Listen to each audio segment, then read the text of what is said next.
Ang programang ito ay hatid sa inyo ng Air 21. Sagot ko, padala mo!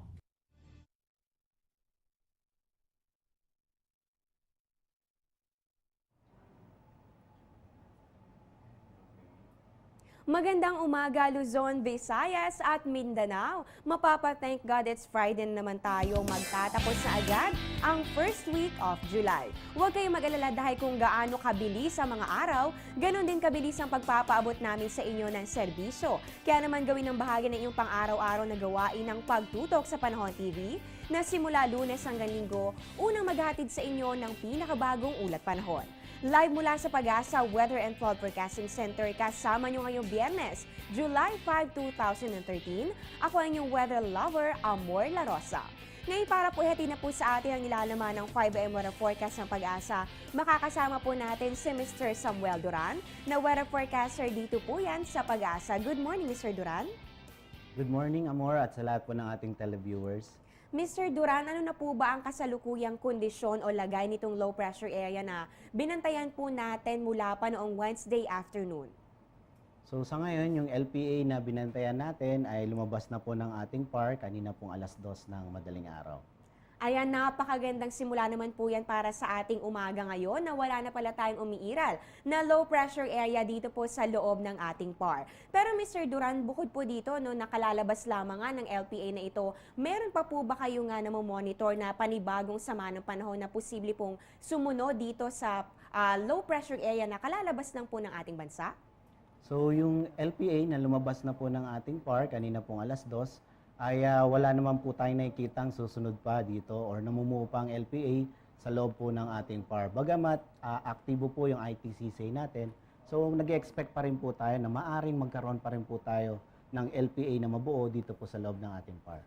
At since nabanggit mo na rin po ang tungkol dito sa ITCZ na ito, na patuloy nga po sa pag-akyat itong axis nito, no? Dito po sa Luzon area, paano po nagkakaroon ng interaksyon itong ITCZ natin dito po sa may bahagi ng Luzon at dito po sa ating ridge ng high pressure area na nitong mga nakarang araw rin po ay nakaka-apekto rin dito sa Luzon area. So paano po nagkakaroon ng interaksyon yung dalawang weather system na ito? So sa ngayon po, yung ridge of high pressure area natin ay nag-extend siya dito sa tinatawag nating extreme northern Luzon. So ang ITCC naman natin ay nandito po yung axis sa may southern Luzon, Visayas, and Mindanao. So ine-expect natin yung southern Luzon, Visayas, and Mindanao magkakaroon ng mga paulan, and then yung extreme northern Luzon ay maaring good weather po. Para naman po sa detalyado nga lagay ng ating panahon o yung inyong forecast, ano po ba nga asahan natin sa magiging lagay ng ating panahon sa iba't ibang bahagi ng ating bansa? So dahil pa rin po sa ITCC, in-expect po natin ang Metro Manila, ang mga probinsya po ng Nueva Vizcaya, Isabela, and Quirino, down po dyan patungong Calabarzon, Mimaropa, and Kabikulan, buong Kabisayaan, and Zamboanga Peninsula, Caraga, and Northern Mindanao ay makakaranas pa rin po ng mga mahina hanggang sa katamtamang pagulan at pagkidlat pagkulog.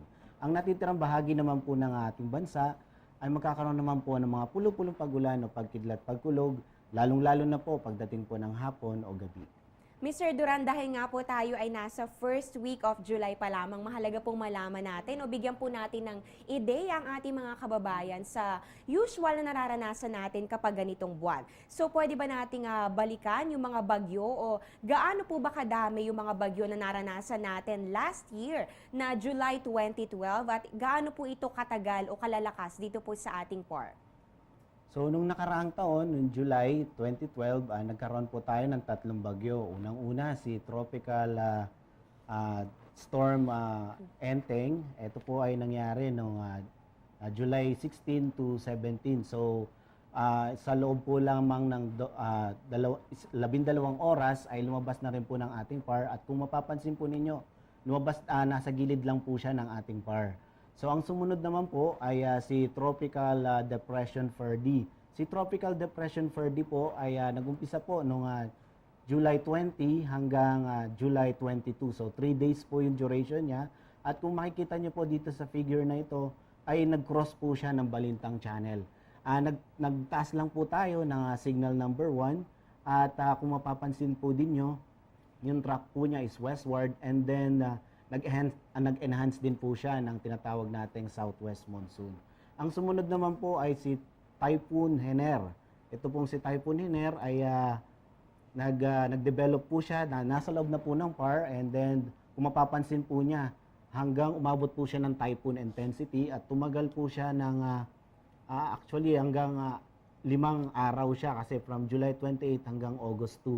So dahil po yan typhoon, ay nag-enhance din po siya ng southwest monsoon, pero ang direkta lang po niyang naapektuhan or nagtaas tayo ng signal number 3 ay most likely sa may lang po Batanes Group of Islands. Ayan, nakatatlong bagyo po pala tayo last year ng buwan ng Hulyo. Ano? Kaya po mga kababayan, ngayon po nga, taong ito ng 2013, lagi po tayo mag-antabay sa magiging lagay ng ating panahon sa bawat araw. Ayan, maraming salamat po Mr. Samuel Duran sa ibinahagi impormasyon tungkol sa lagay ng ating panahon. Maraming salamat din, Amor, at sa lahat po ng ating televiewers. Ang lagi po natin paalala ay magdala po tayo ng payong, bota, or kapote dahil po ngayon tag-ulan na. Ayan po at natunghayan po natin si Mr. Samuel Duran na weather forecaster ng Pag-asa. Ngayon dumako na po tayo sa sunrise at sa sunset. Sisikat po ang ating araw mamayang 5:32 a.m. at lulubog naman po ito 6:29 p.m. Para naman po sa ating moonrise, yan po ay 2:56 a.m. Moonset naman po ay 4:03 p.m. Illumination po natin ay 10%. At ito naman po, para naman po sa susunod nating phase of the moon, magkakaroon po tayo ng new moon. Sa darating na July 8, yan po ay sa ganap na 3:14 p.m. Samantala, para naman po sa ating tidal predictions, ang high tide po natin, 7:48 a.m. yan po ay 1.13 meters. At ang low tide naman po natin ay 4:38 p.m. Yan naman po ay 0.13 meters. Ito po ay courtesy of Namria. Magbabalik po ang Panahon TV pagkatapos ng ilang mga paalala.